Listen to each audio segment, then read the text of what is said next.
حضرت سیدنا امام محمد بن محمد غزالی رحمۃ اللہ علیہ احیاء العلوم میں ارشاد فرماتے ہیں کہ حکم کے اعتبار سے صبر کی چند اقسام و تحریر فرماتے ہیں کہ حکم کے اعتبار سے کس کس طرح کے صبر کا کیا حکم ہے.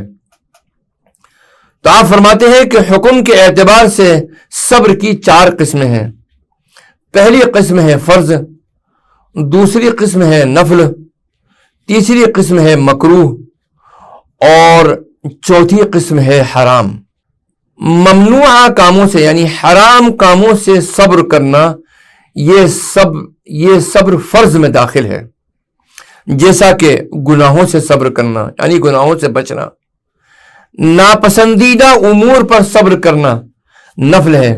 آپ کا مزاج کچھ اور ہے، آپ کے مزاج کے خلاف کسی شخص کی جانب سے یا آپ کے مزاج کے خلاف کوئی واقعہ پیش آ گیا یا آپ کے مزاج کے خلاف کسی نے کوئی بات کہہ دی جو کہ آپ کے شرعی اعتبار سے اس میں قباحت ہے یا نہیں ہے یہ الگ چیز ہے، لیکن آپ کے مزاج کے خلاف ہے اور اس پر صبر کرتے ہیں، اس پر بھی آپ کو اجر ملے گا. لیکن یہ اجر اس کا حکم جو ہے وہ نفل کا ہے. یعنی نفس کی ناپسندیدہ باتوں مثلا نفلی عبادات، صدقہ و خیرات پر صبر کرنا، کیونکہ اعمال صالحہ نفس پر بہت گراں اور بہت شاق گزرتے ہیں.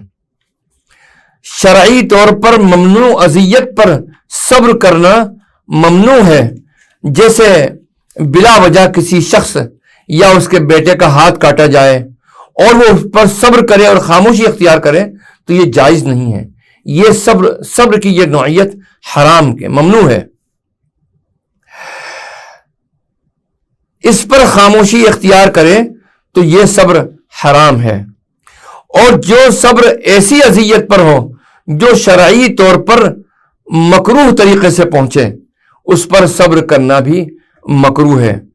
گویا صبر کی کسوٹی اور معیار شریعت ہے، لہذا صبر کے نصف ایمان ہونے سے یہ مراد نہیں لینی چاہیے کہ ہر قسم کا صبر قابل تعریف اور پسندیدہ اور محبوب ہے، بلکہ اس سے صبر کی مخصوص انواع مراد ہیں.